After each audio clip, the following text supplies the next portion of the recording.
I'm Damon. I want to say thank you so much for coming across to this first video. Hopefully there'll be many videos like this that are going to pay homage to the incredible game of Double Dragon.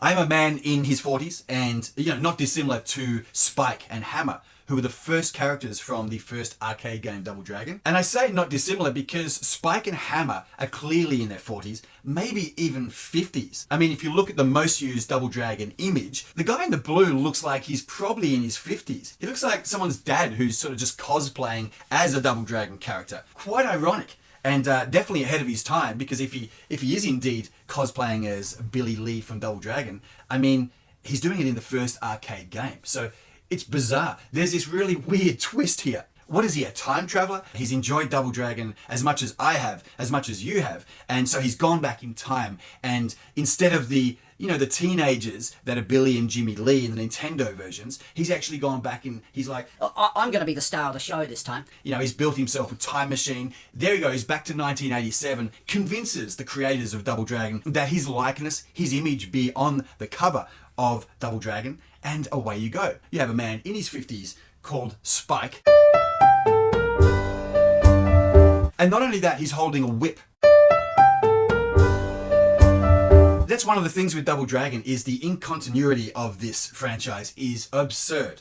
Hammer and Spike became Jimmy and Billy Lee, and then of course they were, as I said, teenagers, then they were 20-somethings, even wearing a hat in the Atari 2600 version. Double Dragon is a fascinating game series. It has somehow captured the minds of people enough in order to inspire a film, and God knows how many versions of the game. It really is amazing. There's a brand new version of the game coming out very soon, which I'm definitely going to review. But the main reason for this channel, and I think this is probably why a lot of retro gamers do their channels, is it's all about nostalgia, isn't it? It's this massive hit of nostalgia when I think about Double Dragon. And I'm a person who has had my fair share of mental ill health. I've been diagnosed with OCD, bipolar disorder, and ADHD.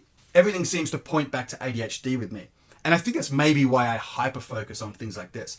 But one of the points I wanted to make in these videos is that nostalgia can take you back to a beautiful place that you experienced, sometime in your life. It can help with poor mental health. So yes, this channel is going to discuss everything Double Dragon, plus it'll never ever talk about Double Dragon 3, which seriously sucks. We don't talk about Double Dragon 3, we only talk about Double Dragon 1 and Double Dragon 2, and all the other ports. There's so much to explore. And it's not that a lot of other people haven't already explored Double Dragon. I think it's been reviewed and explored and spoken about so much on YouTube. There's only so many times I can type in Double Dragon video into YouTube. Also, something to note is that Double Dragon 3 sucks. Possibly the worst game ever made. Everything about the game sucks. There's not a person on planet Earth that thinks Double Dragon 3 is a good game. If you think it is a good game, say something in the comments. We can talk about it. I mean, the game sucks. And it's like this gold-plated turd that's blocking up the pipes in your house, and you can't get water to the bathroom. You just need to have a shower to, rid yourself of the filth and the dirt from a session of playing Double Dragon 3. But you can't, because much like the crowning turd in the water pipe, Double Dragon 3 sucks. I think every episode I'll actually talk about how much Double Dragon 3 sucks.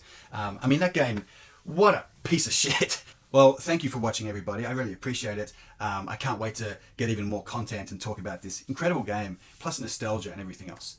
Thanks for coming.